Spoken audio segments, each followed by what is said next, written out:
ప్రేమ నమ్మకం కలిగిన మా గొప్ప పరలోకమందున్న తండ్రి, మీ ఘనమైన శ్రేష్టమైన ఉన్నతమైన నామానికి స్తుతులు స్తోత్రాలు చెల్లిస్తున్నాం. గొప్ప దేవుడు, మహామహుడమైన తండ్రి, గత దినము నుంచి ఇప్పటి వరకు అన్నయ్య ఆలోచనల మేరకు మీ సంకల్పము చొప్పున ఈ యొక్క కుటుంబ ఆశీర్వాద సదస్సును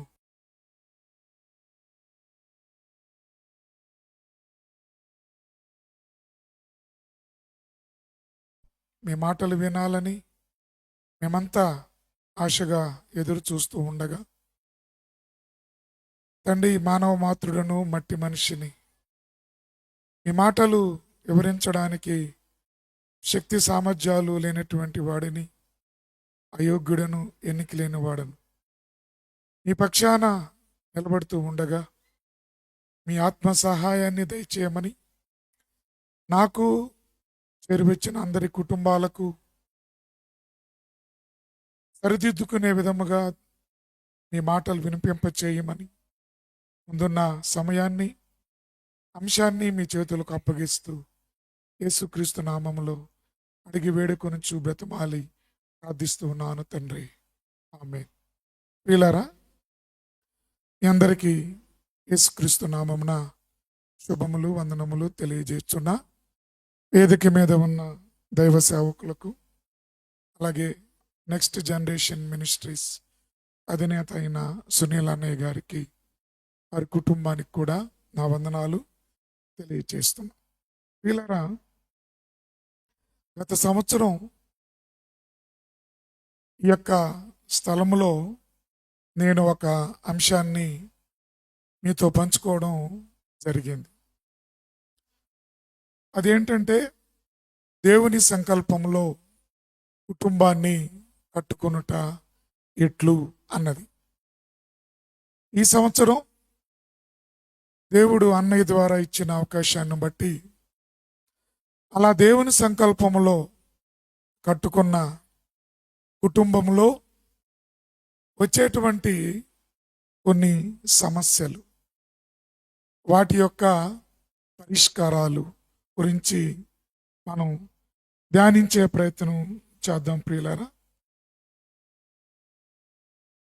ఇక్కడ చేరువచ్చిన ప్రతి కుటుంబంలో ఏదో ఒక సమస్య ఉంది అనే నేను నమ్ముతూ ఉన్నా. ఏ సమస్య లేకుండా మనము కుటుంబ ఆశీర్వాద సదస్సుకు రాం. కుటుంబ ఆశీర్వాద సదస్సుకు కుటుంబాలతో మనం వచ్చామంటే మన కుటుంబాలలో ఉన్న సమస్యలను దైవదాసులు అందించే వాక్యము ద్వారా సరిచేసుకొని ఆ సమస్యలకు పరిష్కారాన్ని తీసుకోవడానికే మనం వచ్చాం. ప్రియులారా, మన కుటుంబాలలో ఏ సమస్యలు లేకపోతే ఎంత దూరం, ఎంత ఖర్చు పెట్టుకొని ఈ వర్షంలో, ఈ యొక్క చలిలో ఇక్కడ రావాల్సిన అవసరత లేదు అన్నది నా అభిప్రాయం. ప్రియులారా, అయితే వచ్చాం, మన కుటుంబాలలో ఏదో ఒక సమస్య ఉండనే ఉంటుంది. దేవుని వాక్యము ఆ సమస్యలకు పరిష్కారం. ప్రియులారా, కుటుంబ వ్యవస్థను దేవుడు ఎంతో ప్రతిష్టాత్మకంగా ఈ భూమి మీద ప్రారంభించాడు. ఆ కుటుంబాన్ని, మొట్టమొదటి కుటుంబాన్ని దేవుడు ఆశీర్వదించాడు.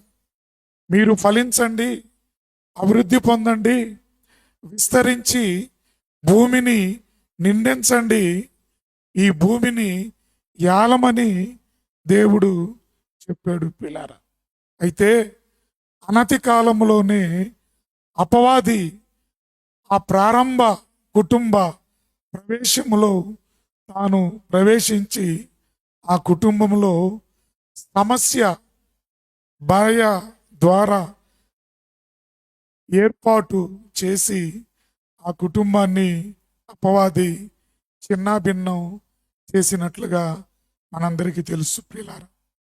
అయితే దేవుని సంకల్పం సంఘమే అయినప్పుడు ఆయన ముందు సంఘాన్ని ప్రారంభించలేదు, కానీ ఆయన కుటుంబ వ్యవస్థను ప్రవేశపెట్టాడు. ఎందుకు అంటే సంఘానికి పునాది కుటుంబం ప్రియులారా. ఎందుకంటే కొన్ని కుటుంబాల కలయికే ఒక సంఘం అవుతుంది. ఎప్పుడైతే ఒక 4-5 ఉన్న ఆ కుటుంబం సక్కరంగా ఉంటుందో, ఒక 10-15 కుటుంబాలు కలిగినటువంటి సంఘము కూడా సరిగ్గానే ఉంటుంది పిల్లరా.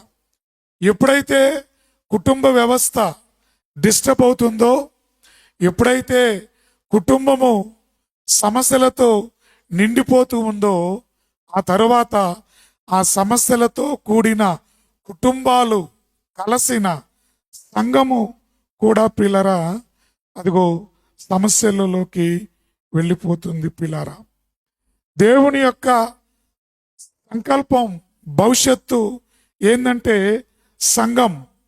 భవిష్యత్తులో రాబోయే ఆ సంఘాన్ని అడ్డుకోవడానికి, ఆ సంఘానికి పునాది అయినటువంటి కుటుంబాన్ని దేవుడు ఏర్పాటు చేసినప్పుడు ఆ కుటుంబాన్ని అపవాది పాడు చేశాడు పిల్లరా.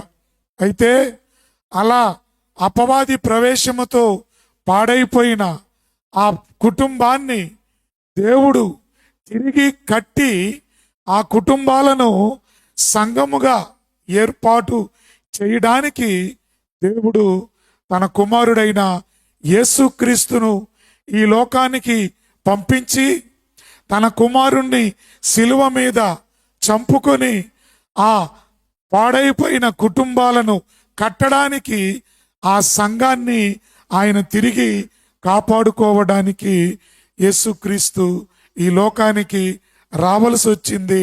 ఆయన శిలువలో ఆ కుటుంబాల కోసం, ఆ సంఘము కోసం ఆయన మరణించాల్సి వచ్చింది ప్రియులారా.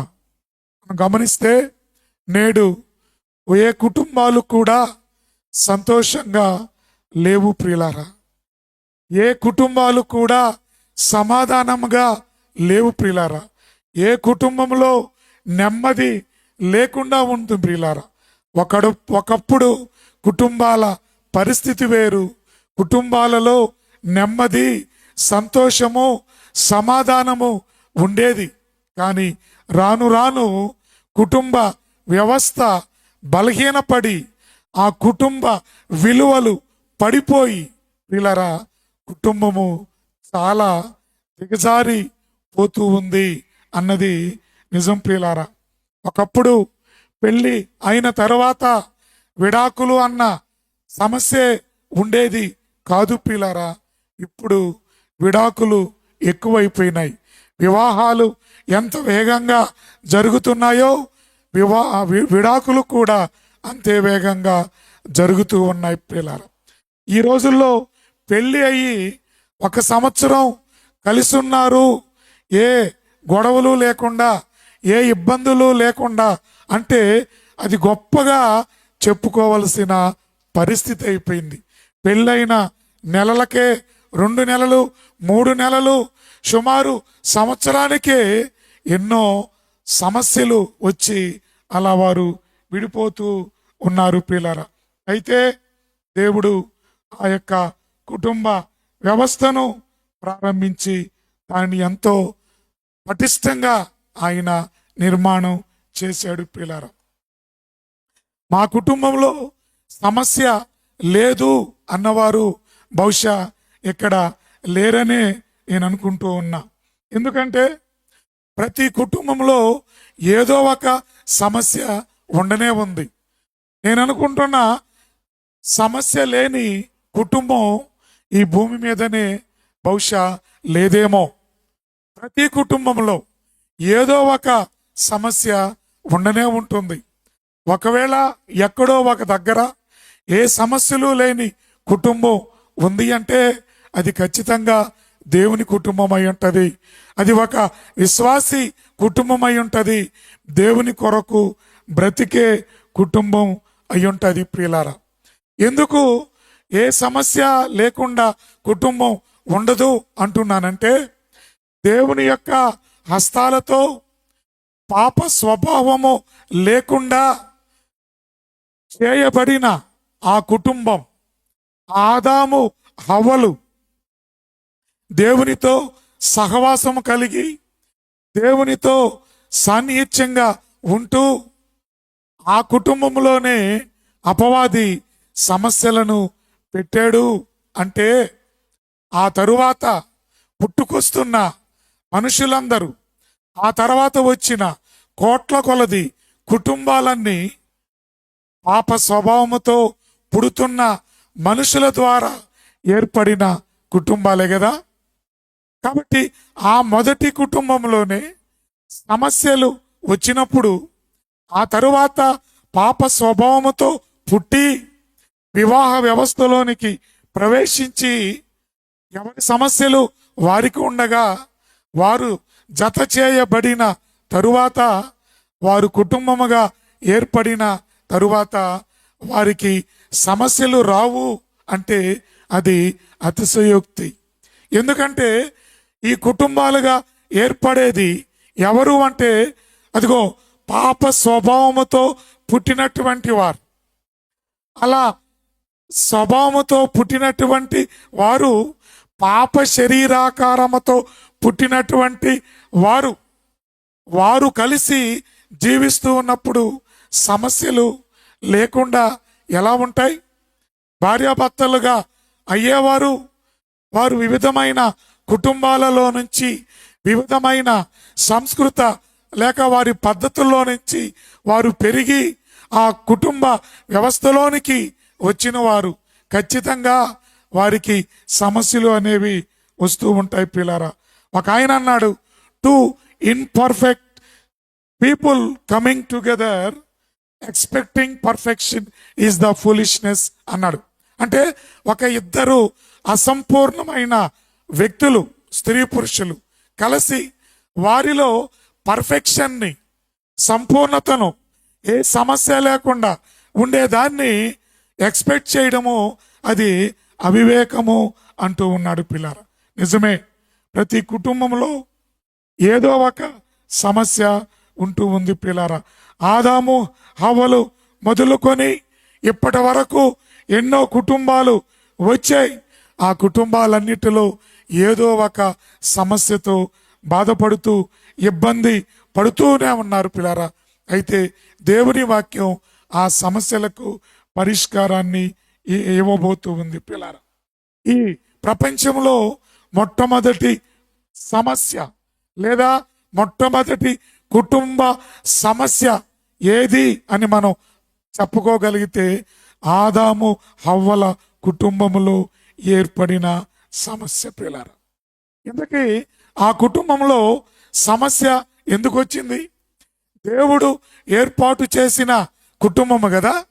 అలాంటప్పుడు ఆ కుటుంబంలో సమస్య ఎందుకు వచ్చింది అని మనం ఆలోచిస్తే, దేవుడైన యెహోవా నేలమంటితో నరుని నిర్మించి వారి నాసికారంధ్రములో జీవవాయువు ఊది అతను జీవాత్మ అయిన తరువాత తూర్పున ఏదేనులో ఒక తోట వేసి అక్కడ యెహోవా తాను నిర్మించిన నరుని అక్కడ పెట్టాడు. పెట్టి నువ్వు ఆ తోటను కాయాలి, సేద్యపరచాలి అని చెప్పాడు. అంత మాత్రమే కాకుండా దేవుడు ఆదామునకు ఇచ్చిన ఆజ్ఞ ఏంటో తెలుసా పిల్లరా? దయచేసి మనము చూద్దాం.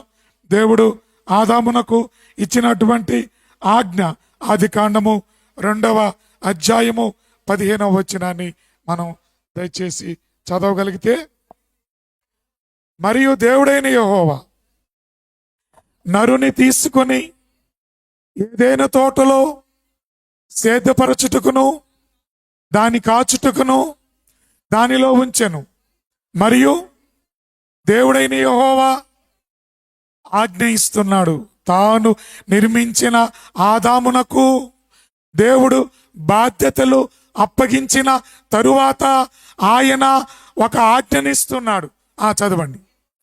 ఈ తోటలోనున్న ప్రతి వృక్ష ఫలమును నీవు నిరభ్యంతరముగా తినవచ్చును, అయితే మంచి చెడ్డల తెలివినిచ్చు వృక్ష ఫలములను నీవు తినకూడదు, నీవు వాటిని తిను దినమున. ఇక్కడ హవ్వుందా లేదా? ఈ మాట దేవుడు ఆదాముతో చెప్పేటప్పుడు హవ్వమ్మ ఉందా లేదా? దయచేసి చెప్పండి. లేదు. దేవుడు మంచి చెడ్డల తెలివినిచ్చే వృక్ష ఫలాన్ని తినవద్దని డైరెక్ట్ కమాండ్ ఆదాముకి ఇచ్చాడు, హవ్వకు కాదు. మరి హవ్వకి ఎలా తెలుసు? దేవుడు హవ్వకు చెప్పలేదు కదా ఆ పండు తినొద్దని, ఆదాముకే చెప్పాడు. ఆ తరువాత హవ్వకి ఎలా తెలిసిందంటే ఆదామే చెప్పుండొచ్చు. ఆ విధముగా హవ్వకు తెలిసింది. దాన్ని మనం కంటిన్యూ చేస్తే దేవుడు ఆ పండు తినవద్దని ఆదామునకు చెప్పాడు. చదవండి బ్రదర్. నీవు వాటిని తినుదినమున నిశ్చయముగా చచ్చెదవు. నీవు మాత్రమే చస్తావు. జాగ్రత్త. నరులకు కాదు, నరునికి ఆదామునకు ఆజ్ఞ ఇచ్చాడు, ఆజ్ఞాపించాడు పిల్లలు. ఆ తరువాత 15వ వచనం చదివితే 15 దేవుడైన యెహోవా నరుని తీసుకొని ఏదైనా తోటను ఉంచాడు. సరే, అదే చదివాం. Thank you. నేనేమంటున్నానంటే పిల్లరా, దేవుడైన యెహోవా ఆదాముకు మాత్రమే డైరెక్ట్గా ఆయన ఆజ్ఞ ఇచ్చాడు పిల్లరా. అయితే ఇక్కడ జరిగింది ఏంటంటే ఆదాము హవ్వకు ఆ ఆజ్ఞ గురించి చెప్పాడు. ఇలా కొంతకాలం జరిగింది. అయితే అపవాది ఆ కుటుంబాన్ని పాడు చేసే ప్రయత్నము చేశాడు. ముందుగా ఆదాము దగ్గరికి వచ్చాడు. ఆదామును మోసపరచాలని ప్రయత్నం చేశాడు. ఆదాము చేత పండు తినిపించాలని ప్రయత్నం చేశాడు. కానీ ఆదాము మోసగించబడలేదు. రెండవ ప్రయత్నముగా హవ్వ దగ్గరికి వెళ్ళాడు. హవ్వతో మాట్లాడాడు. హవ్వతో మాట్లాడినప్పుడు హవ్వేం చెప్తుందంటే, ఆ వృక్ష ఫలాలు మేము తినకూడదని, వాటిని ముట్టకూడదని దేవుడు మాకు ఆజ్ఞాపించాడు అంటుంది. హవ్వకి చెప్పలేదు. వాస్తవముగా ఆదాముకే చెప్పాడు.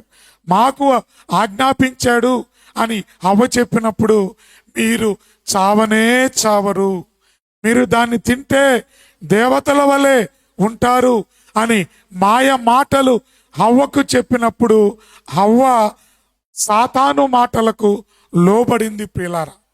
లోబడిన తర్వాత తాను తిని అలాగే ఉంటే బాగుండేదేమో, సమస్య వచ్చి ఉండేది కాదేమో. అయితే తాను తిన్న తర్వాత తనకేమీ కాలేదు.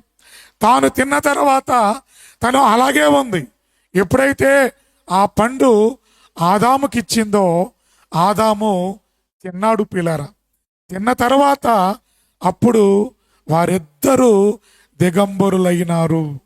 ఒకవేళ హవ్వ తిన్నప్పుడు హవ్వలో ఆమె శరీరంలో మార్పులు ఏదైనా జరుగుంటే బహుశా హవ్వను చూచి ఆదాము తినకుండా ఉండేవాడేమో. హవ్వలో ఏమీ జరిగినట్టుగా లేదు. ఆ తరువాత హవ్వ బలవంతం చేసి ఉండొచ్చేమో, ఆదాము వద్దు అని చెప్పాడేమో, హవ్వ ఒప్పుకోలేదేమో, నేను తిన్నాను నువ్వు కూడా తిను అని బలవంత పెట్టిందేమో. మొత్తానికి ఆదాము చేత హవ్వ పండు తినిపించింది పిల్లారా. అందుకనే దేవుడు ఆదాముతో అంటున్నాడు, నీవు నీ భార్య మాట విని నేను తినవద్దు అని నీకు చెప్పిన పండు తింటివి కనుక నీ మూలముగా భూమి శపించబడింది. పిల్లరా, ఇక్కడ కుటుంబ నాయకత్వం హవ్వమ్మ తీసేసుకుంది. ఆదాము తిన్నాడు కదా అంటే హవ్వమ్మ బలవంత పెట్టుండొచ్చు, అందుకే ఆదాము తినవుండొచ్చు. బైబిల్ గ్రంథములో వ్రాయబడిన మాట మనము చూస్తే తిమోతి రాసిన మొదటి పత్రిక 2వ అధ్యాయము 14వ వచనము. తిమోతి రాసిన మొదటి పత్రిక 2వ అధ్యాయము 14వ వచనం చదువుదాం పిల్లలు. మరియు ఆదాము మోసపరచబడలేదు. ఆ సాతాను ఆదామును మోసము చేయడానికి చాలా ప్రయత్నము చేశాడు, కానీ ఆదాము పండు తినలేదు. కానీ హవ్వ స్త్రీ మోసపరచబడి అపరాధములో పడింది. ప్రారంభ కుటుంబ సమస్యకు కారణం భార్య, స్త్రీ, పురుషుడు కాదు. ఆ సమస్య చిన్నదా ప్రియులరా? ఆ పండు తినడం అనే సమస్య చిన్నదా చెప్పండి? ఆ సమస్య ఎంత పెద్దది అంటే ప్రియులరా, పండు తిన్నందువలన భూమి శపించబడింది. భూమి మీద అప్పటి వరకు గచ్చపొదలు ముళ్ళ తొప్పులు మొలవలేదు.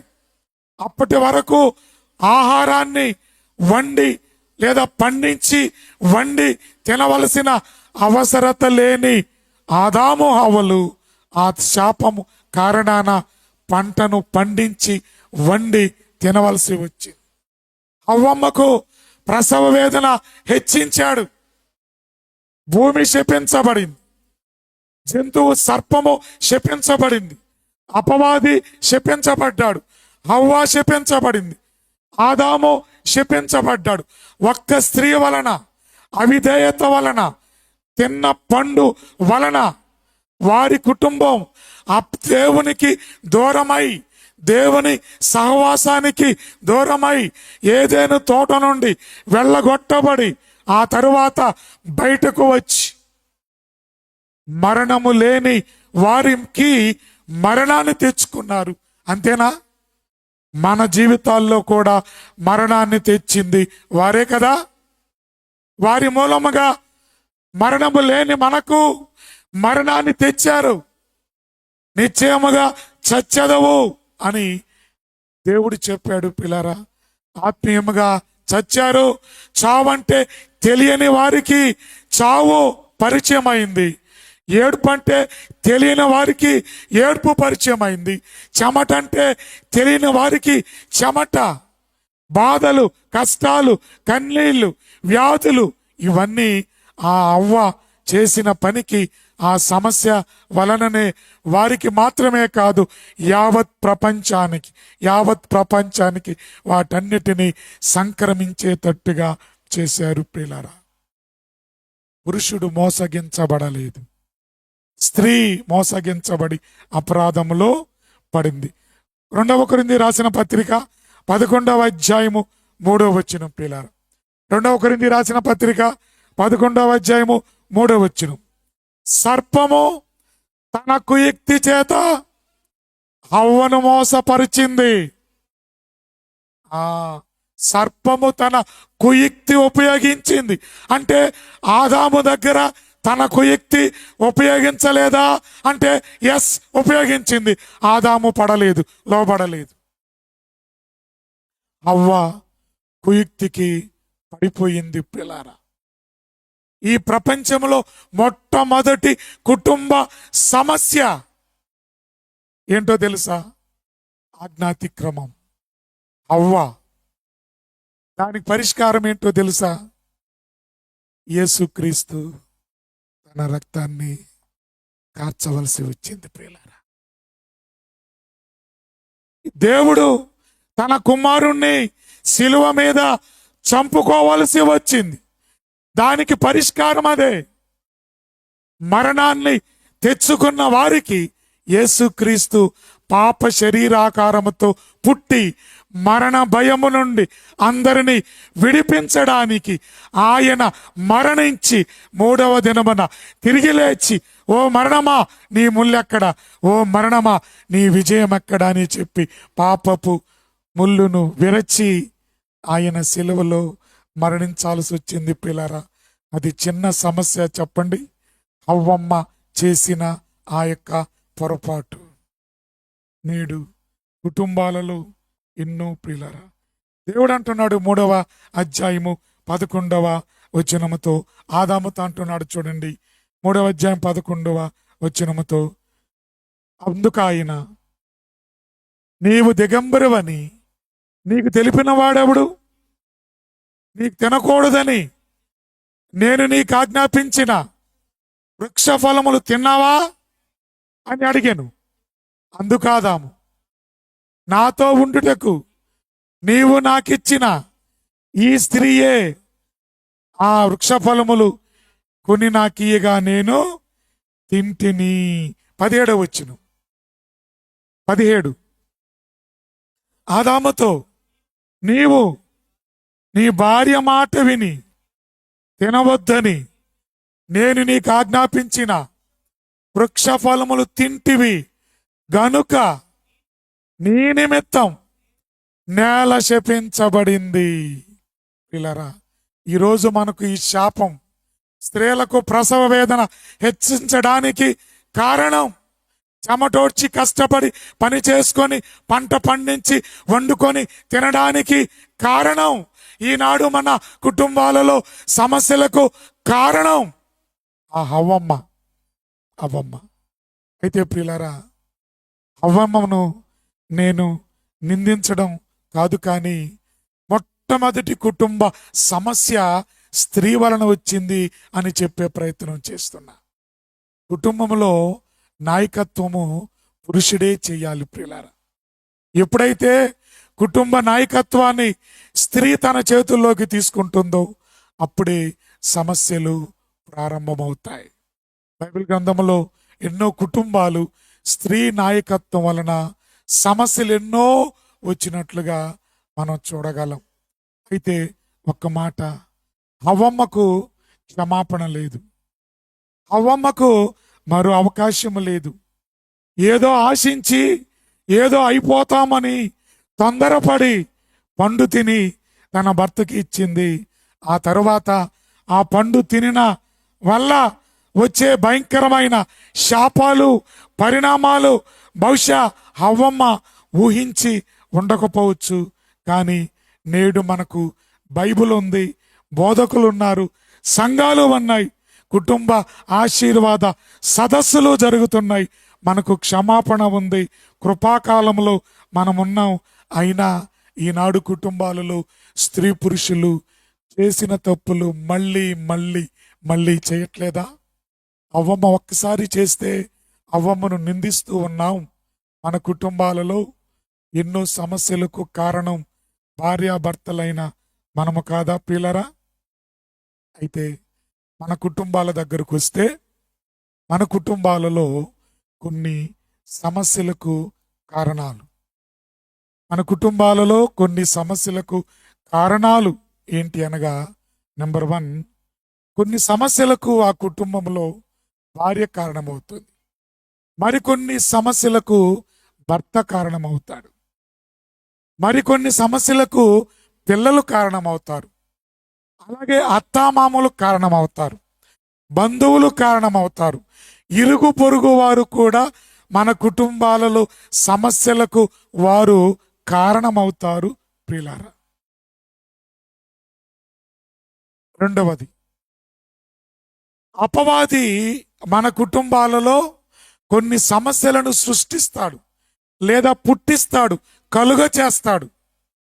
అపవాదే సమస్యలను ఎవరో ఒకరి ద్వారా సృష్టిస్తాడు. ఉదాహరణకు మనం చూసాం, ఆదాము హవ్వల కుటుంబంలో సమస్యను పుట్టించింది హవ్వ. అలాగే శారా అబ్రహాము కుటుంబంలో మనం ధ్యానిస్తాం, అక్కడ సమస్యలకు కారణం అక్కడ స్త్రీయే. శారమ్మే అని చెప్పక తప్పదు పిల్లరా. మూడవదిగా, కొన్ని సమస్యలను దేవుడు ఆయనే మన కుటుంబంలో అనుమతిస్తాడు. కొన్ని సమస్యలను దేవుడు మన కుటుంబాలలో అనుమతిస్తాడు. దేవుడు సమస్యలను ఇవ్వడు, కానీ అనుమతిస్తాడు. ఎందుకు అంటే మనము దేవునికి దగ్గర అవ్వడానికి, మనము దేవుని మీద ఆధారపడడానికి, ప్రార్థనా జీవితాన్ని అలవాటు చేసుకోవడానికి. ఆ సమస్య వచ్చినప్పుడు, ఆ యొక్క ఇరుకు ఇబ్బందులు వచ్చినప్పుడు భార్యాభర్తలు మోకరించి కన్నీటితో దేవునిని ప్రార్థన చేయడానికి, దేవుని మీద ఆనుకోవడానికి ప్రియులారా, దేవుడు కొన్ని సమస్యలను అనుమతిస్తాడు. ఉదాహరణకు యోబు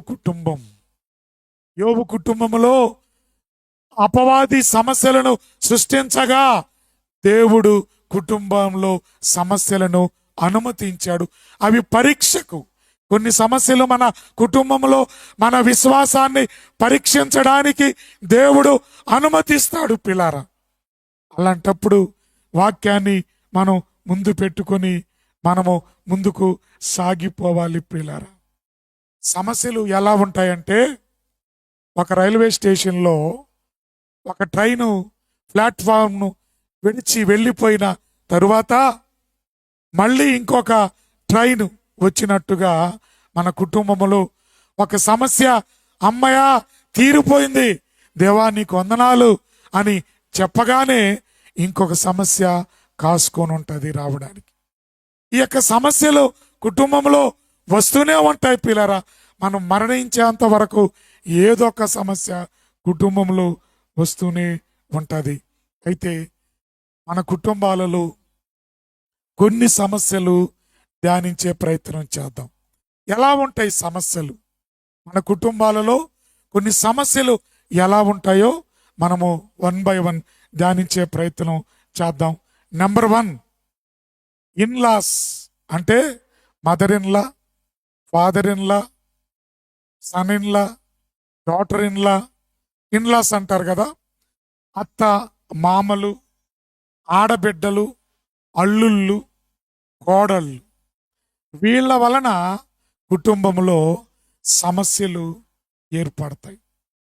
సగ సమస్యలకు కారణం అత్తమామలే ప్రియులారా. ఎందుకంటే వివాహమైన తరువాత భార్యాభర్తలు కాపురాన్ని చేసుకుంటూ ఉండగా అత్తామామల జోక్యం వారి కుటుంబంలో సమస్యలు కారణమవుతుంది. అత్తామామల యొక్క సలహాలు అటు కోడలైనా లేదా కూతురైనా కొడుకైనా వినడం వలన, ముఖ్యంగా భార్యాభర్తలు సొంత నిర్ణయాలు తీసుకోకుండా వారి యొక్క ఇన్ఫ్లుయెన్స్ ఆ కుటుంబం మీద పడి సమస్యలు వస్తూ ఉంటాయి పిల్లరా. కొన్ని కుటుంబాలలో ఆడబిడ్డల పెత్తనం ఎక్కువగా ఉండడం వలన ఆ కుటుంబంలో సమస్యలు ఏర్పడుతూ ఉంటాయి పిల్లరా. పెళ్లి కాకముందు, కోడలు ఇంటికి రాకముందు కుటుంబంలో పెద్దగా సమస్యలు ఉండవు. ఎప్పుడైతే పెళ్ళిళ్ళు అవుతాయో, ఎప్పుడైతే కోడలు ఇంటికి వస్తుందో అప్పుడే మాటలు మారిపోతాయి. నా కొడుకు పెళ్ళైన తర్వాత మారిపోయాడు అంటారు. మమ్మల్ని పట్టించుకోవడం లేదు అంటారు పిల్లారు. ఇది ప్రతి కుటుంబంలో సహజంగా జరిగేవే ప్రియులారా. ఇక పెళ్ళైన తర్వాత ఆ కోడల యొక్క తల్లిదండ్రులు అమ్మాయికి ఆ కుటుంబాన్ని గురించి ఏవేవో చెప్పి సమస్యలకు కారణం అత్తామామలు ప్రియులారా. ఎంత తక్కువ ఈ అత్తామామల జోక్యం కుటుంబంలో ఉంటే అంత మంచిది ప్రియులారా. ఎందుకంటే సమస్యలు అక్కడే, గొడవలు అక్కడే ప్రారంభమవుతాయి. ఒక 6 నెలలు బాగానే ఉంటారు, సంవత్సరం రోజులు బాగానే ఉంటారు. ఆ తర్వాత స్టార్ట్ అవుతాయి సమస్యలు అనేవి. కుటుంబంలో అపార్థాలు, అనుమానాలు, లేనిపోని సమస్యలు అనేవి ప్రారంభమవుతాయి ప్రియులారా. దీనికి పరిష్కారం ఏంటంటే, బైబిల్ గ్రంథంలో ఒక ఉత్తమమైన అత్తా కోడళ్ళు ఉన్నారు. ఎవరు చెప్పగలరా? నయోమి, రూతులు. నిజంగా వారిద్దరి బాంధవ్యం ఎంత గొప్పదంటే అలాంటి అత్తాకోడళ్ళు బహుశా ప్రపంచంలో ఉండరేమో. ఈవెన్ క్రైస్తవ కుటుంబాలలో కూడా ఎక్కడో ఒక దగ్గర మిస్అండర్స్టాండింగ్ వస్తుంది అత్తాకోడలకు, ఎక్కడో ఒక దగ్గర అపార్థాలు వస్తాయి పిల్లరా. కానీ ఆ నయోమి అలాగే రూతు జీవితంలో మనం చూస్తే నయోమి కోడలను కూతురుగా చూసుకుందండి. నిజంగా యవనస్తురాలు ఆ యొక్క రూతు భర్త చనిపోయాడు, ఆమె మరలా యోధా బెత్లెహేముకి వస్తున్నప్పుడు ఎంత బాగా ఆలోచించింది ప్రియులారా. అమ్మా, మీరు మీ ఇళ్లకు వెళ్ళిపోండి, పెళ్ళిళ్ళు చేసుకుని పిల్లలతో హాయిగా కాపురం చేసుకోండి అని చెప్పింది పిల్ల. ఎవరండి అంతగా కోడల గురించి ఆలోచించే అత్తలు ఈ రోజుల్లో పొరపాటున భర్త చనిపోయినా కానీ పుట్టింటికి పంపించకుండా ఆ మెట్టినింటిలో పెట్టుకొని కుటుంబ పనులలో వారికి అప్పగిస్తున్నారే తప్ప. ఎంత బాగా ఆలోచించింది. నా గర్భాన మగపిల్లలు పుట్టరు, నేను వృద్ధురాలైపోయాను, ఒకవేళ నేను వేరే పురుషుని చేరి పిల్లల కన్నా అప్పటికి మీరు ముసలోళ్ళైపోతారు, కాబట్టి వెళ్ళి పెళ్ళిళ్ళు చేసుకోండి అని వారి యొక్క భావి భవిష్యత్తును ఆ అత్త ఆలోచించి వెళ్ళమంటే ఓర్పా వెళ్ళిపోయింది, రూతు వెళ్ళలేదు. అత్తకు తగ్గ కోడలు ప్రియులారా. రూతు అంటుంది, నేను వెళ్ళను, నువ్వు ఎక్కడికి వెళతావో అక్కడికే వెళతా, నువ్వు ఏ దేవుణ్ణి పూజిస్తావో నేను ఆ దేవుణ్ణే పూజిస్తా, నీ దేవుడే నా దేవుడు, నీ జనమే నా జనము, నువ్వు ఎక్కడ మృతి పొందితే అక్కడే నేను మృతి పొందుతా, మరణము తప్ప మన ఇద్దరిని ఏది వేరుపరచదు. ఈరోజు కోడలు అంటుంది, మా అత్త చస్తే నా కుటుంబం బాగుపడుతుంది. అత్త అంటుంది నా నా కోడలు చేస్తే నా కొడుకు బాగుపడతాడని. పిల్లరా చూడండి, రూతు కూడా తల్లిగా చూసుకుంటుంది ఆ అత్తను. చక్కగా పనికెళ్ళి పరిగా ఏరుకొని వచ్చి అత్తను పోషిస్తూ ఉంది పిల్లరా. ఇక్కడికి వచ్చిన తర్వాత కూడా నయోమి అదిగో రూతు యొక్క సంతోషాన్ని గురించి, ఆనందాన్ని గురించి, వివాహ జీవితాన్ని గురించి నయోమి ఆలోచించి అదిగో రూతుతో బోయాజుతో పెళ్లి చేయాలని తన కోడలను సిద్ధపరుస్తూ ఉంది నయోమి, ప్లాన్ చేస్తూ ఉంది. అదిగో ఎలా చేయి అని చెప్తూ ఉంది పిల్లరా నయోమి. ఏ విధముగానైనా అదిగో తన కోడలకు ఒక పురుషునిచ్చి పెళ్లి చేయాలి, ఆమె ఆనందంగా ఉండాలి అని ఆలోచిస్తుంది నయోమి. కోడలు కూడా అత్త బాగోగులు ఆలోచిస్తూ ఉంది పిల్లరా. వారిద్దరిని ఆదర్శంగా పెట్టుకుంటే ఈరోజు అత్తా కోడళ్ళ మధ్య సమస్యలు వస్తాయా ప్రియులరా? రావు. ఎన్నో చెప్తాం, భర్త భార్యను ప్రేమించాలి, భార్య భర్తకు లోబడాలి అని ఎన్నో చెప్తాం. చెప్పడం ఈజీ కానీ చేయడమే కష్టం ప్రియులారా. చెప్పడం ఈజీ, మనమంతా ఇక్కడ వచ్చి ఉన్నాం, అందరము నవ్వుతూ ఉన్నాం, కానీ నవ్వుతూ ఉన్న ఏ ఒక్క కుటుంబము సంతోషంగా లేదు ప్రియులారా. ఆ కుటుంబంలో ఏదో ఒక సమస్య ఆ కుటుంబాన్ని వేధిస్తూ ఉంది, ఏదో ఒక సమస్య ఆ కుటుంబాన్ని ఆనందానికి అడ్డుకట్టలు వేస్తూ ఉంది ప్రియులారా. కాబట్టి ఈ అత్తామామల జోక్యం కుటుంబంలో మనము తగ్గించుకునే ప్రయత్నం చేద్దాం.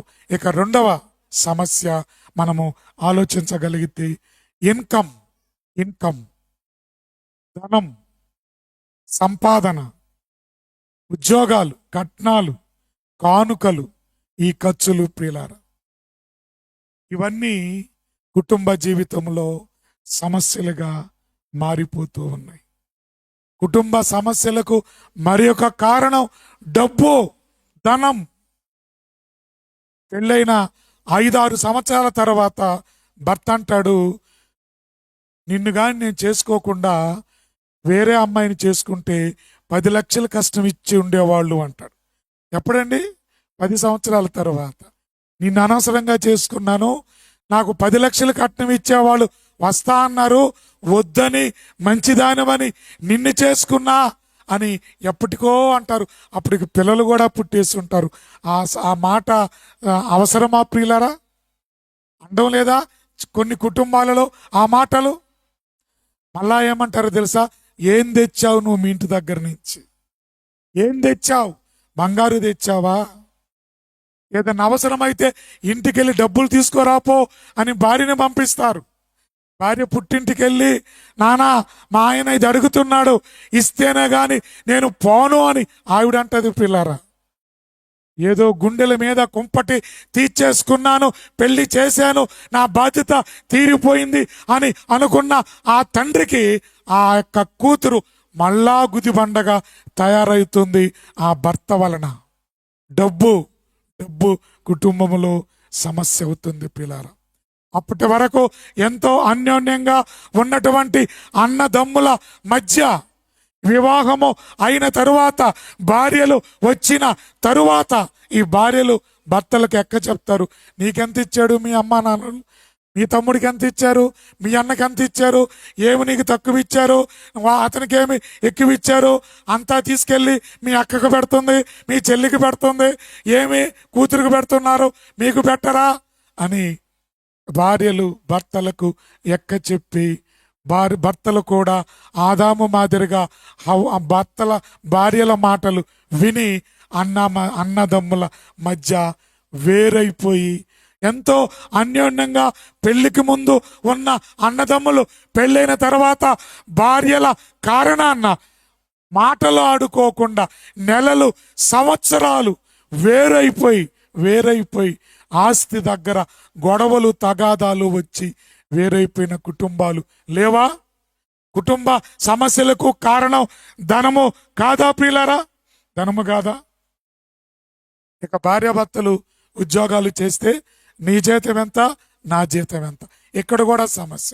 ఒకవేళ భర్తకు ఉద్యోగం లేక భార్య ఉద్యోగం చేస్తూ ఉంటే ఇక భార్య పెత్తనం చేయడానికి ప్రయత్నిస్తుంది. నేను సంపాదిస్తున్నా, నా సంపాదనలో నువ్వు తింటున్నావు అని భర్తను చులకనగా చూసే భార్యలు కుటుంబాలలో ఉన్న కారణాన సమస్యలు తలెత్తుతూ ఉన్నాయి పిల్లలు, తలెత్తుతూ. ఇక కుటుంబంలో డబ్బులు ఖర్చు పెట్టే విషయం దగ్గర భార్యాభర్తలు గొడవలు. నువ్వు ఎక్కువ ఖర్చు పెడుతున్నావంటే నువ్వు ఎక్కువ ఖర్చు పెడుతున్నావు, నువ్వు పెడుతున్నావంటే నేను పెడుతున్నా. భార్యాభర్తలు ఇద్దరు కూర్చొని వారి సంపాదన ఎంతో పేపర్ మీద పెట్టాలి. ఆదాయం ఎంత, ఖర్చులు ఎంత కూర్చొని లెక్కేసుకోవాలి ప్రియులారా. ఆదాయానికి మించి ఖర్చులు ఎప్పుడూ పెట్టకూడదు. అలా పెడితే కుటుంబము ఆర్థిక సంక్షోభంలోనికి వెళ్ళిపోతుంది. అప్పులు అప్పులు అప్పులు అప్పులు. ఈరోజు కుటుంబంలో అప్పులకు కారణం భార్యలు కాదా? ఈరోజు కుటుంబంలో అప్పులకు కారణం కొంతమంది భర్తలు కాదా? పిల్లలు కాదా? చెప్పండి పిల్లలు. నిజమే, కుటుంబంలో అప్పులకు కారణం ఇదిగో ఆ కుటుంబ సభ్యులే పిడాలా. కాబట్టి కుటుంబంలో ఆర్థిక పరమైన ఆ ప్రణాళికలు వేసుకొని వాళ్ళు ఏం చేయాలి అంటే పిల్లరా, కూర్చొని ఆర్థిక పరమైనవి లెక్కేసుకొని ఖర్చు పెట్టాలి. అందుకనే తాళుబొట్టు దాని గురించి ముప్పేట తాడు తెగిపోదు కదా అంటారు, బైబిల్ కూడా అంటారు. కొంతమంది ఆ 3 తాళ్ళు కలుపుతారు కదా తాళిబొట్టుకు వేయడానికి. ఒకటేమో భార్య అని, ఒకటేమో భర్త అని, ఇంకొకటి దేవుడని ఏదో అలంకారపూర్వకంగా చెప్తారు. ఇందులో నిజమెంతో నాకైతే తెలియదు, కానీ ఒకవేళ అదే నిజమైతే అలా భార్యాభర్తలు మధ్యలో దేవుణ్ణి పెట్టుకొని వారి సంసారాన్ని కొనసాగిస్తే సమస్యలు తీరిపోతాయి పిల్లరా. అవి పెద్ద సమస్యలుగా మారి కుటుంబం యొక్క అగాధములోనికి పడిపోకుండా విడిపోకుండా ఉండడానికి ఎంతైనా సహకరిస్తూ ఉంది పిల్లరా. ఇక నేను 3వ అంశానికి వెళ్ళిపోతున్నా. కుటుంబంలో మరి ఒక సమస్య ఏది అంటే ఈగోస్, అహం. అహం అడ్డు వస్తుంది భార్య భర్తలకు. పొరపాటున ఏదన్నా అనుకున్నారనుకో, భర్త పొరపాటున కోపంతో ఒక మాట అంటే ఇక భార్య మాట్లాడదు, అలగతాది, ఇక మాట్లాడదు. భోజనం మంచం మీదనో టేబుల్ మీదనో పెడతాది, ఆయనే తినాలి. ఇక మాటలు ఉండవు, ఇక గోడతో మాట్లాడతారు, లేకపోతే గాల్లో మాట్లాడతాడు. ఆయన మాట్లాడితేనే నేను మాట్లాడాలని ఈమెనుకుంటుంది, ఈమె మాట్లాడితేనే నేను మాట్లాడాలని ఆయన అనుకుంటాడు. ఇద్దరు మాట్లాడుకోరు. రోజులు రోజులు, వారాలు వారాలు, నెలలు నెలలు. ఏమండి తప్పేంటి? భార్యతో మాట్లాడితే తప్పేంటి? ఏమ్మా ఏదో అనేసేలే కోపములో, పట్టించుకోబాకు అని అంటే ఏమైంది? ఆహా ఈందేందో అయిపోద్ది. చిన్న చిన్నవి ప్రియులారా, ఈగోస్ ఎందుకండి? ఈగోస్ ఎందుకు? భార్యాభర్తల మధ్య ఎవరు తగ్గట్లేదు, ఎవరు తగ్గట్లేదు. ఎవరి పెర్ఫార్మెన్స్ వాళ్ళు ఇచ్చేస్తున్నారు. ఒక్క చిన్న మాట, ఏదో కోపములో ఏదో గబక్కన అనరాని మాట అంటే ఆ భార్య లేదా ఆ భర్త చచ్చేదాకా ఆ మాట మర్చిపోరు. బైబిల్లో వాక్యాలు గుర్తుండవు కానీ, ఇంట్లో పనులు గుర్తుండవు కానీ, పాలు పెట్టి అవి పొంగిపోయి మాడిపోయినా అది మర్చిపోతారు కానీ, ఇంట్లో వస్తువులు ఒక దగ్గర పెట్టింది మర్చిపోతారు కానీ, భర్త అన్న మాట కల్లో లేపి అడిగినా చెప్పేస్తారు. 2 సంవత్సరాల తర్వాత అడిగినా నువ్వు పలానా రోజు పలానా సందర్భంలో ఎలా అన్నావు అసలు మర్చిపోయి ఉంటాడు అతను. ఎప్పుడమ్మా అంటే, నువ్వు మర్చిపోయినా నేను మర్చిపోతానా? పలాని సందర్భంలో పలాని రోజు అక్కడికి పోయినప్పుడు చుట్టూ ఎంతమంది ఉంటే నన్ను తిట్టావు, అంత మాట ఎందుకు అన్నావు, నన్ను అవమానపరిచావు, వారి మధ్యలో నాకు ఇచ్చే గౌరవం ఇదేనా? సమాధిలో పోయేదాకా మర్చిపోరు. కొన్ని మర్చిపోవాలి ప్రియులారా, కొన్ని గుర్తు పెట్టుకోవాలి. ఏది మర్చిపోవాలో ఏది గుర్తు పెట్టుకోవాలో తెలియక ఏదో కోపతాపాలలో అన్న మాటలు గుర్తు పెట్టుకొని భార్యాభర్తలు మాట్లాడుకోరు. రోజులు రోజులు, వారాలు వారాలు. ఏంటి సమస్య అంటే, ఏదో ఒక మాట అన్నాడు, లేదా భార్య గబక్కన ఎదిరించి ఒక మాట అనింది. నీ భార్య కదా, ఏం ఒక మాట అంటే సర్దుకోలేవా?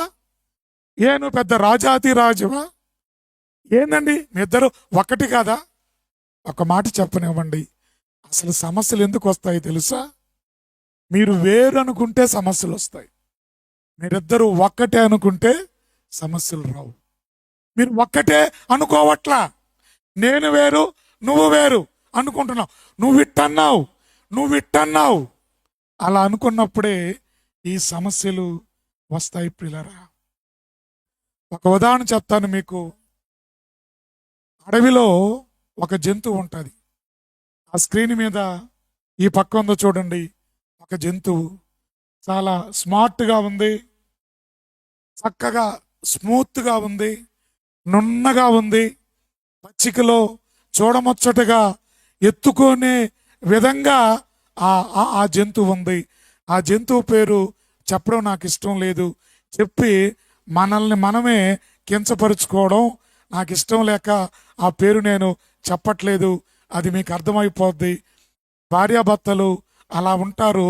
ఎప్పటి వరకు అంటే సమస్య రానంత వరకు, భార్య ఏమి అన్నంత వరకు, భర్త కోపపడనంత వరకు, భర్త అన్ని తీసిచ్చినంత వరకు, లేదా భార్య ఇంటి వాళ్ళందరినీ బాగా చూసుకున్నంతసేపు, డబ్బులు అడిగినప్పుడు ఇచ్చినంతసేపు, లేదా బర్త్డేలకి చీరలు తీసిచ్చినంత సేపు ఏం సమస్యలు ఉండవు.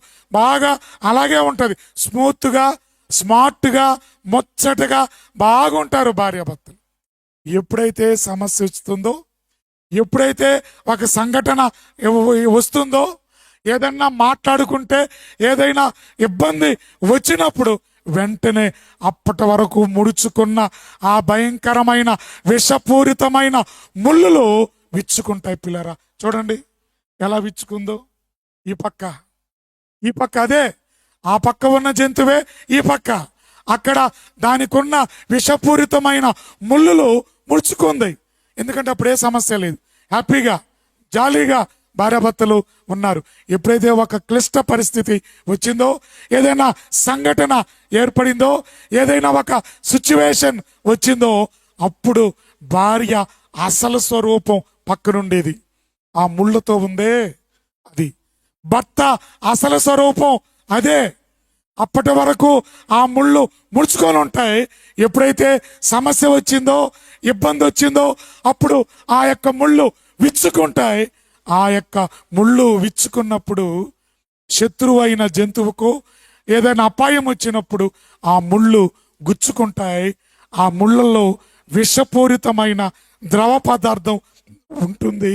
ఏ జంతువైనా ఆ ముళ్ళు గుచ్చుకుంటే చచ్చిపోద్ది. చూడండి, చిరుతపులిని కూడా అది అటాక్ చేస్తుంది. ఎంత జంతువు అండి! చిన్న కుక్క పిల్ల కుందేలు మాదిరిగా ఉందండి.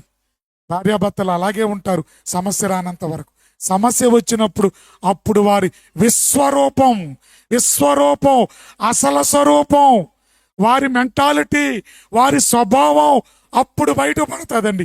అప్పుడండి చూడాలి, ఎవరి మాట వారిదే, ఎవరి తీరు వారిదే. భార్యాభర్తలు అలాగా ఉన్నారు. ఈగో ఫీలింగ్స్, ఈగో అహం దెబ్బలు తిని అలా అయిపోతుంది పిల్లరా.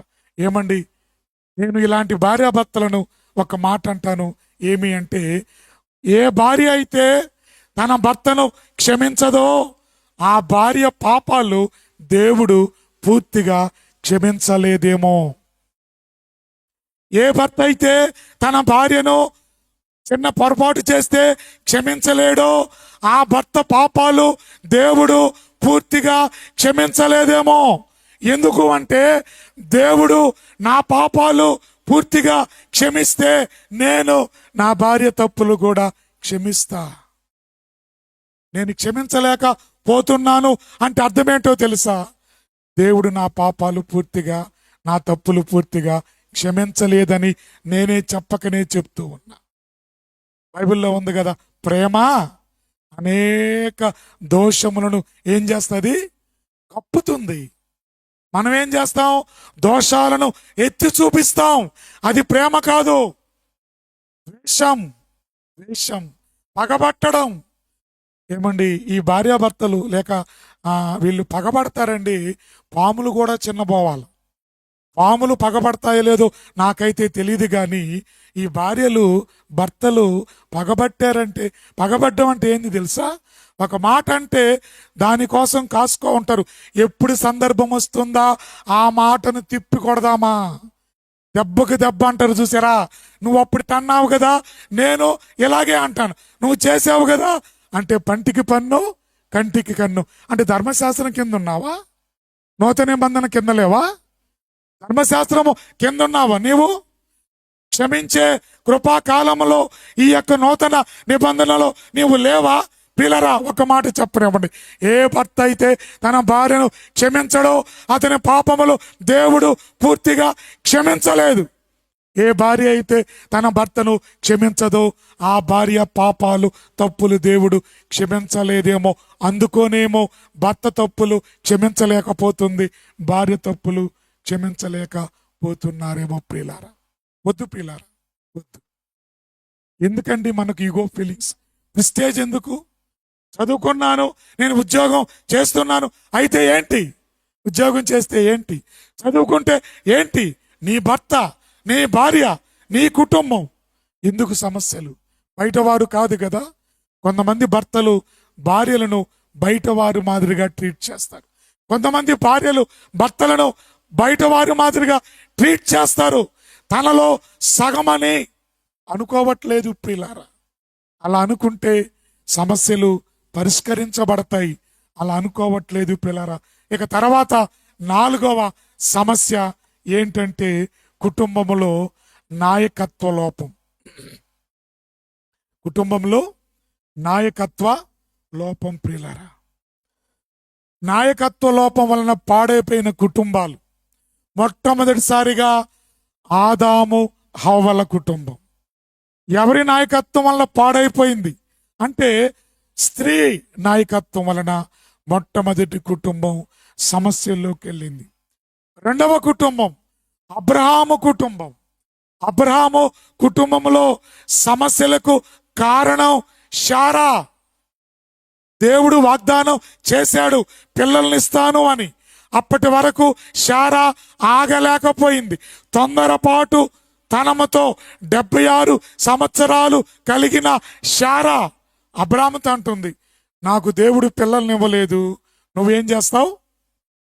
హాగరుతో ఓ అంటుంది. పిల్లర హాగరునిచ్చింది శారానే. ఇచ్చిన తరువాత ఏం జరిగింది మనకు తెలుసు కదా. ఇచ్చిన తరువాత హాగరు శారాను యజమానురాలిని ఎలా చూసిందట? నీచంగా చూసిందట. ఆ సమస్య తెచ్చుకుంది ఎవరు? శారానే కదా. నువ్వు యజమానురాలివి, ఆ ఇంటికి నువ్వే హోమ్ మినిస్టర్. అలాంటప్పుడు నువ్వు చేసిన తొందరపాటు తనం వలన సమస్య వచ్చి ఈరోజు నీ దాసి నిన్ను నీచంగా చులకనగా చూస్తుంది. నువ్వే తట్టుకోలేకపోయావు. ఇప్పుడేమంటుంది? వెళ్ళగొట్టేయి, దాన్ని వెళ్ళగొట్టేయి. ఎందుకు ఇవ్వాలి? ఎందుకు నీచంగా చేసుకోవాలి? ఎందుకు వెళ్ళగొట్టాలి? శారా తొందరపాటు తనము కాదా? ఆ తర్వాత ఒకడు పుట్టాడండి, ఇష్మాయేలీయుడు. వాడేం చేశాడు? ఇస్సాకును ఎగతాళి చేశాడట. సమయం లేదని ముందుకెళ్తున్నా. ఇస్సాకును ఎగతాళి చేశాడు. అది చూసి శారా తట్టుకోలేకపోయింది. నా కొడుకును, దాసి కొడుకు ఎగతాళి చేస్తాడా అని వెళ్ళగొట్టాయి. దాసిని, దాని కుమారుణ్ణి ఏం చేయి? వెళ్ళగొట్టేయి. ఎందుకండి సమస్యలు? ఎందుకు తెచ్చుకోవాలి? ఎందుకు చేతులు కాల్చుకోవాలి? ఆ తర్వాత ఆకులు ఎందుకు పట్టుకోవాలి? స్త్రీ నాయకత్వం వలన, లోపం వలన ఆదాము కుటుంబంలోను, అబ్రహాము శారా కుటుంబంలో సమస్యలు వచ్చాయి. ఇంకా చెప్పాలంటే యాకోబు రెబెకా కుటుంబంలో కూడా సమస్యలు వచ్చాయి. పిల్లరా, ఇక పురుషుని నాయకత్వ లోపం వలన కొన్ని కుటుంబాలు సమస్యలలోకి వెళ్ళిపోయింది. నెంబర్ 1 లోతు కుటుంబం. లోతు నీతిమంతుడే, కానీ తన కుటుంబాన్ని సరి అయిన నాయకత్వంతో పెంచుకోలేకపోయాడు. పిల్లరా, సొదొమకి వెళ్ళిన తర్వాత ఈ నీతిమంతుడైన లోతు కుటుంబం ఎలా పాడైపోయిందో మనందరికీ తెలుసు. భార్యను లోపరుచుకోలేకపోయాడు, కుమార్తెలను కంట్రోల్లో పెట్టుకోలేకపోయాడు, కుమారులను అతను అక్కడే ఉంచేసుకున్నాడు, తనకు 2 కుమార్తెలను పోగొట్టుకున్నాడు, 2 కుమార్తెలను అదిగో పోగొట్టుకొని చివరకు అక్రమ సంతానాన్ని భూమి మీదకు ప్రవేశపెట్టడానికి ప్రారంభకుడయ్యాడు. ఈ యొక్క లోతు తన కుటుంబాన్ని నాయకత్వ లోపం వలన పాడు చేసుకున్నాడు. పిల్లారా, ఆ తర్వాత ఏలీ కుటుంబం. ఏలీ నాయకుడే, 14వ న్యాయాధిపతే, యాజకుడే, షిలోహులో ఉన్నవాడే, కానీ తన పిల్లలను దేవుని కంటే ఎక్కువగా గౌరవించాడట. తన పిల్లలను దేవుని కంటే ఎక్కువగా గౌరవించిన కారణాన ఒకే రోజు ఏలీ 2 కుమారులు, ఏలీ కోడలు చనిపోయారు.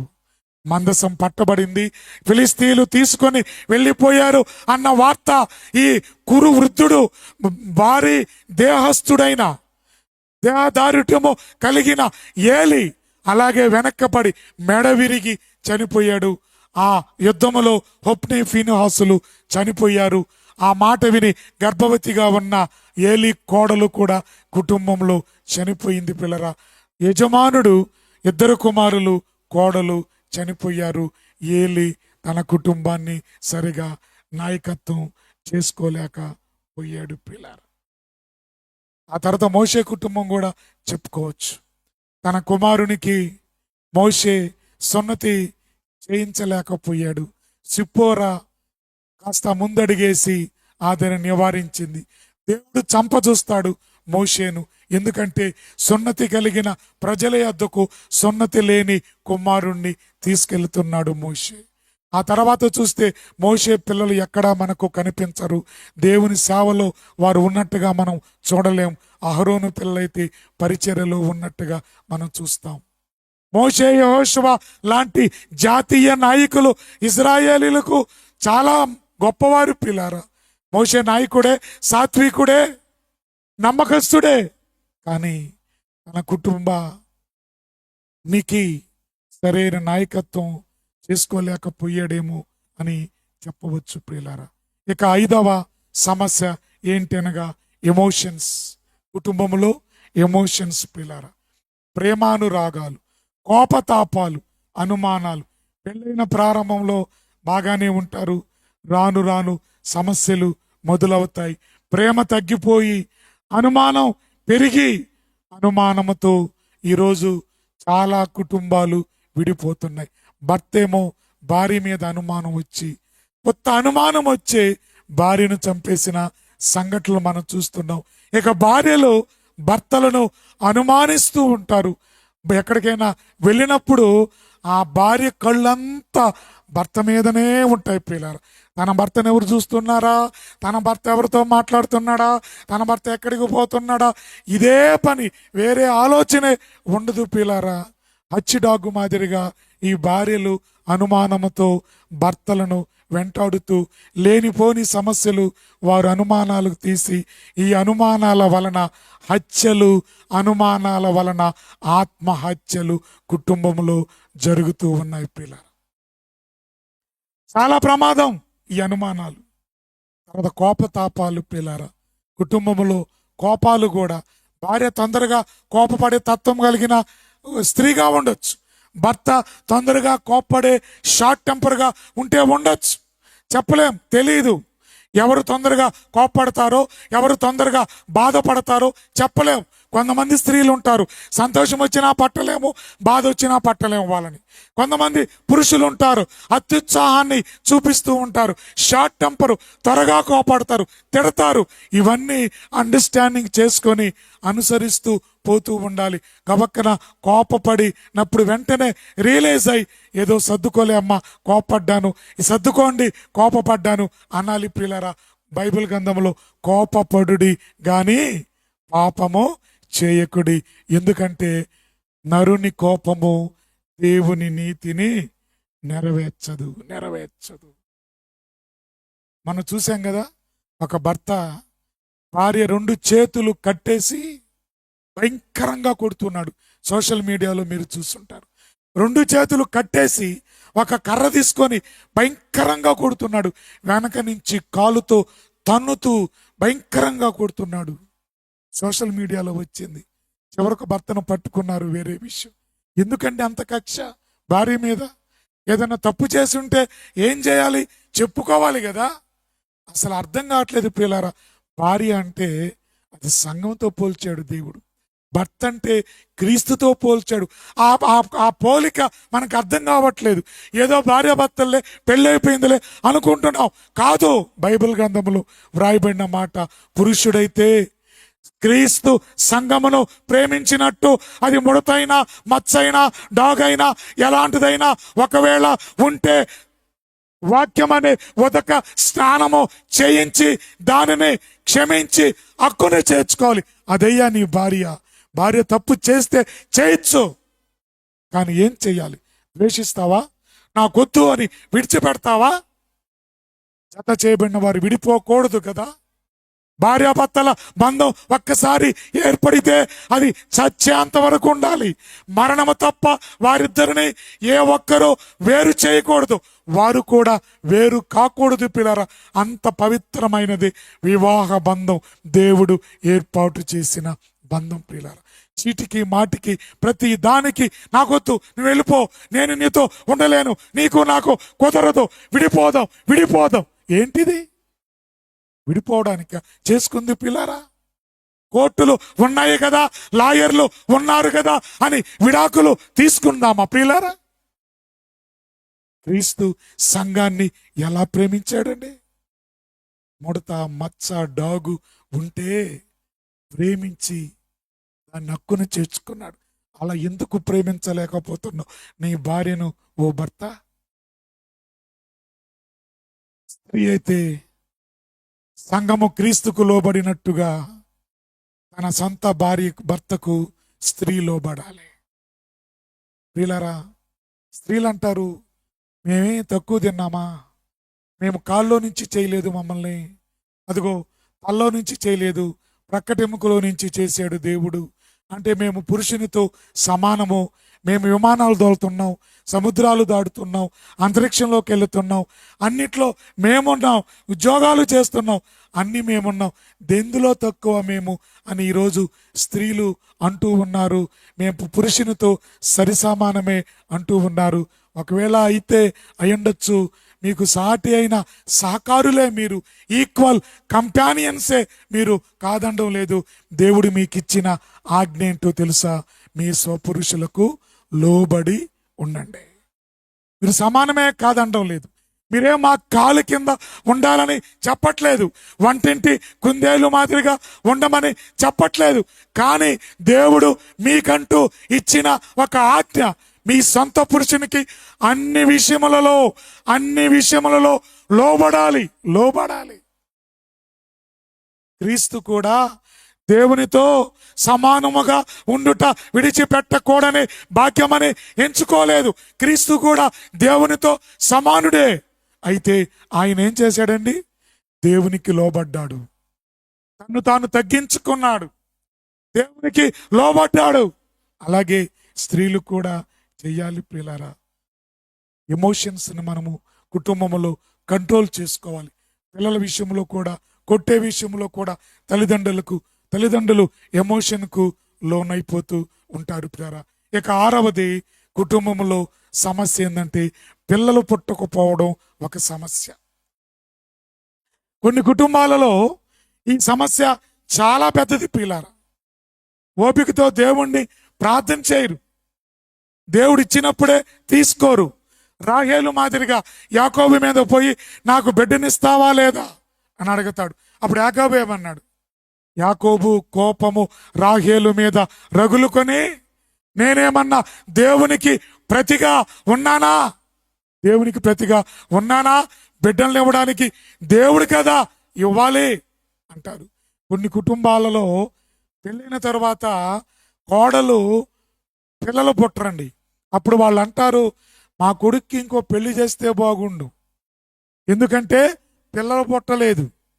పెళ్ళయి 10 సంవత్సరాలైనా పిల్లలు పుట్టకపోతే ఏదో ఒక కారణాల వల్ల అప్పుడు కూడా తల్లిదండ్రులు అంటారు, మా కొడుక్కి ఇంకో పెళ్లి చేస్తే బాగుండు అని శారా మాదిరిగా ఆలోచిస్తారు. ఆ ఉద్దేశం ఏంటో తెలుసా?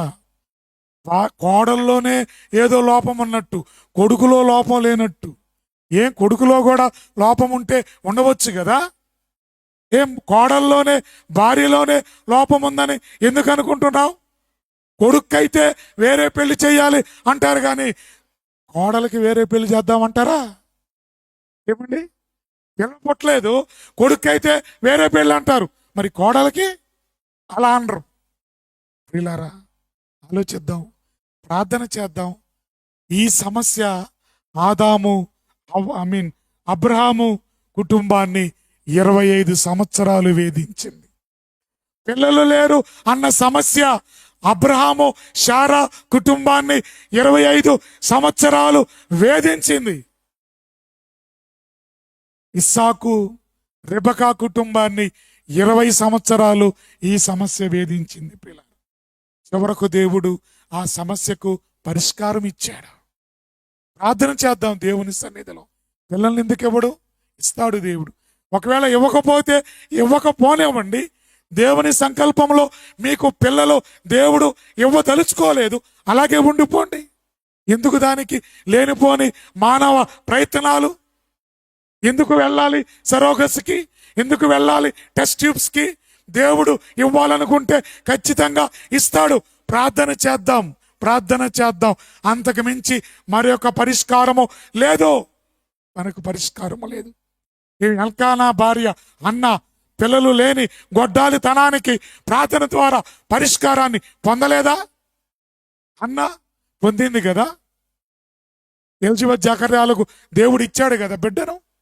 మానోహ కుటుంబానికి దేవుడు ఇచ్చాడు కదా. ప్రియులారా, పిల్లలు లేకపోవడం సమస్యగా ఉంటుంది, అది సమస్యే కాదు. ప్రియులారా, ప్రార్థన చేద్దాం, దేవుడు పిల్లల్నిస్తే చక్కగా పెంచదాం. ఏమో పిల్లల్ని చక్కగా నువ్వు పెంచలేవేమో, అందుకే దేవుడు పిల్లల్ని ఇవ్వలేదేమో. నీకు పిల్లల్ని ఇస్తే నీవు నీ ఇష్టానుసారంగా పెంచి వారిని పాపములో అలాగే వదిలేసి నరకానికి వెళ్ళిపోతారేమో, అందుకేనేమో దేవుడు నీకు పిల్లల్ని ఇవ్వలేదేమో. అలా ఎందుకు అనుకోకూడదు? ఎంతమంది తల్లిదండ్రులు పిల్లల్ని కన్న తరువాత గాలికి వదిలేసి పిల్లల్ని పాడు చేశారు. వీళ్ళారా, పిల్లలు ఇవ్వలేదంటే దేవుడు నాకు ఆ బాధ్యతను ఇవ్వలేదు అనుకోవాలి, ఇవ్వలేదు అనుకోవాలి. ఆ తర్వాత 7వదిగా పేరెంటింగ్, పిల్లల పెంపకం. పేరెంటింగ్, పిల్లల పెంపకం, ఇది కూడా కుటుంబంలో పెద్ద సమస్య ప్రియులారా. పిల్లల్ని పెంచే విషయంలో తల్లిదండ్రులు విఫలమైపోతున్నారు. పిల్లలు ఎవరో ఒక దగ్గర గారాభంగా పెరుగుతారు. తల్లి దగ్గరో తండ్రి దగ్గరో గారాభంగా పెరుగుతారు. గారాభంగా పెంచకూడదు ప్రియులారా. బెత్తమ వాడని కుమారుడు తన తండ్రికి విరోధి అన్నాడు. తండ్రులారా, పిల్లల్ని పెంచే బాధ్యత దేవుడు తండ్రులకి ఇచ్చాడు. తండ్రులారా, ఎఫెసీ పత్రికలో మీ పిల్లలను ప్రభు యొక్క శిక్షలోను బోధలోను పెంచుడి. ప్రభు యొక్క శిక్ష ఆ పిల్లవాడికి భయాన్ని పుట్టిస్తుంది. బోధ ఆ పిల్లవాడికి ఏం నేర్పిస్తుందంటే భక్తిని నేర్పిస్తుంది. ఇస్సాకు రెబకాలు పిల్లల్ని పెంచడంలో ఫెయిల్ అయిపోయారని చెప్పకదు. ఇక 8వది పిల్లరా, ఒంటరితనం. వివాహమైన తర్వాత ఒంటరితనం. వివాహానికి ముందు ఒంటరితనం ఉంది, అది ఒక విధమైన సమస్య. వివాహమైన తర్వాత కూడా కొందరు భార్యాభర్తలు ఒంటరిగా ఉంటారు. కారణం భార్యాభర్తలకు పడక, మాట్లాడుకోక, ఒకే కుటుంబంలో ఒకే మంచము మీద ఉండి వారి మనసులో 100 కిలోమీటర్ల దూరము ఉన్న భార్యాభర్తలు ఎంతమంది లేరు చెప్పండి పిల్లారా. పెళ్ళైన తర్వాత కూడా ఒంటరిగా భార్య ఉంటుంది. పక్కన భర్త ఉన్నా మాట్లాడలేరు, పక్కన భార్య ఉన్నా మాట్లాడుకోలేరు. ఒంటరిగానే ఉంటారు. అన్నయ్య చెప్పాడు కదా, ఒంటరితనం ఎంత భయంకరంగా ఉంటుందో అని పిల్లరా. పెళ్ళైన తర్వాత ఏందండి ఒంటరితనం? సమాధానము లేకపోతే ఎవరు పాటికి వారే, భార్య పాటికి భార్య, భర్త పాటికి భర్త. కుటుంబంలో భార్య భర్తలు కలిసి ప్రార్థన చేసుకోరు. భార్య పాటికి భార్య, భర్త పాటికి భర్త. పిల్లరా, అది ఒక సమస్య. చివరిగా కంపారిజన్, పోలికలు. ఈ స్త్రీ పురుషులు పక్కింటి వారితో వాళ్ళతో వీళ్ళతో పోల్చుకొని భర్తను ఏదో చేసి, భర్త చేత అప్పులు చేయించి, భర్తను లంచగొండిగా మార్చి, వాళ్ళకి అది ఉన్నాయి, వాళ్ళ ఆయన చూడు ఎలా తెస్తున్నాడు, ఎలా ఉంది, వాళ్ళ ఇంట్లో ఇది ఉంది, వాళ్ళకి ఇది ఉందని కంపారిజన్ చేసుకుని అదిగో ఇలా కుటుంబంలో సమస్యలను సృష్టించుకుంటున్నారు. ఇంకా చాలా సమస్యలు ఉన్నాయి, మీకే తెలుసు ప్రియులారా. ప్రాక్టికల్గా మన కుటుంబాలలో జరిగే సమస్యలు ప్రియులారా. ఎప్పుడు కంపారిజన్ వద్దు. మనకు దేవుడు ఎంత ఇచ్చాడో అంతలోనే ఉందాం. పులిని చూసి నక్కలు వాత పెట్టుకున్నట్టుగా మనం చేసుకోకూడదు ప్రియులారా. మన కుటుంబము, మన సంపాదన, మన ఖర్చులు, మన ఆదాయము అంతలోనే ఉండాలి.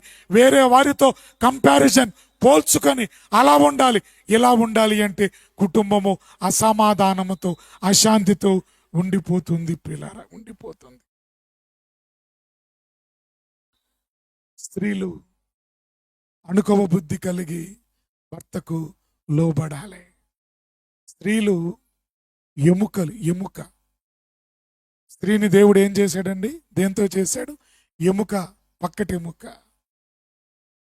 సహోదరులారా, మీరు ఎముకలు, మీరు ఎక్కడుండాలో తెలుసా? శరీరం లోపలే ఉండాలి. మీరు బయటికి రాకూడదు. బయటికి వస్తే పెద్ద సమస్య. వెళ్తా ఉన్నాం, యాక్సిడెంట్ అయింది, శరీరంలో నుంచి ఎముక బయటకు వచ్చింది. ఏం చేస్తారండి? వెంటనే 108ని పిలిపించి అర్జెంటుగా హాస్పిటల్కి తీసుకెళ్ళి బయటకు వచ్చిన ఎముకను లోపల పెట్టి, శరీరం లోపల పెట్టి కుట్లేసి దాని లోపల ఆ మాంసానికి చర్మానికి అతుక్కునేటట్టుగా పెడతారు. అది స్త్రీల స్థానం. స్త్రీలు ఎప్పుడు పురుషుడనే శరీరము లోపలే ఉండాలి.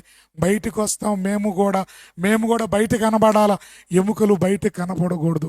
లోపలే ఉంటే వాటికి సేఫ్టీ, భద్రత, కాపుదల.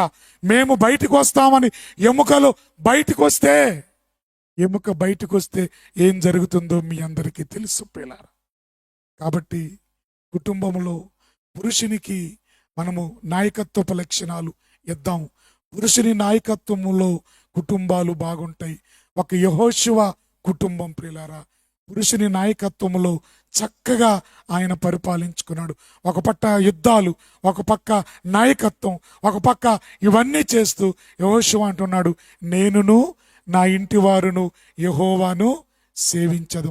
మీరు ఎవరిని సేవిస్తారో సేవించుకోండి, మేము మాత్రం యెహోవాను సేవిస్తాం. నాయకత్వ లోపాలు లేని కుటుంబాలు ఒక యెహోషువ కుటుంబం, ఒక యోబు కుటుంబం. యోబు ప్రతిరోజు తన పిల్లలు హృదయములో తప్పు చేశారేమో అనుకొని వారి కోసం బలి అర్పించి తన కుటుంబాన్ని చక్కగా చూసుకున్నాడు పిల్లరా. ఒక నోవహు కుటుంబం తన ఆ పాపపు ప్రపంచములో తన కుమారులను, కోడళ్లను, భార్యను కాపాడుకొని ఒక ఉత్తమమైన తండ్రిగా, ఉత్తమమైన భర్తగా, ఉత్తమమైన మామగా ఒక పేరు తెచ్చుకొని నోవహు తన కుటుంబాన్ని, నాయకత్వాన్ని వహించి కాపాడుకున్నాడు. ఇలా ఎన్నో కుటుంబాలు నాయకత్వ లోపము లేకుండా ఉండి కుటుంబాలు బాగుపడ్డాయి పిల్లరా. కాబట్టి ఒకవేళ భర్త అన్యుడైతే, భర్త లేకపోతే తెలివి తక్కువ వాడైతే, అప్పుడు ఆ భార్యలు భర్తను ఎలా రాబట్టుకోవాలి అంటే అలిగి, కోప్పడి, గొడవలేసి కాదు. బైబిల్లో ఉంది, మీ పవిత్రమైన ప్రవర్తన వలన వారిని వాక్యము లేకుండానే మీరేం చేయొచ్చట, రాబట్టుకోవచ్చు. అది రాబట్టే విధానం. ఏదో భర్తను కొంగుకి మూడేసుకోవాలని ఏదో మాటలు చెప్పి కాదు పిల్లలు. ఒకవేళ అవిధేయుడైతే, ఒకవేళ మూర్ఖుడైతే, ఒకవేళ చేతగాని వాడైతే ఆ భర్తను మీ పవిత్ర ప్రవర్తన వలన వారిని రాబట్టుకొని, వారిని ముందు పెట్టుకొని వెనకాల మీరు వెళుతూ కుటుంబ పరిపాలన జరిగించుకోవాలి తప్ప మరి వేరే విధంగా కాదు పిల్లరా, వేరే విధంగా కాదు. కుటుంబ నాయకత్వం దేవుడు పురుషునికే ఇచ్చాడు, స్త్రీకి ఇవ్వలేదు. స్త్రీ నాయకత్వం వలన చాలా కుటుంబాలు పాడైపోయినట్టుగా మనం చూస్తున్నాం.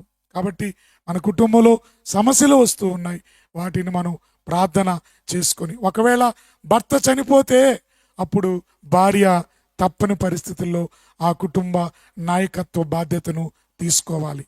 ఆ బాధ్యతను తీసుకొని భర్త లేని లోటు పిల్లలకు భార్య తీర్చి తన పిల్లలను విశ్వాసంలో ముందుకు సాగేటట్టుగా చేయాలి పిల్లరా.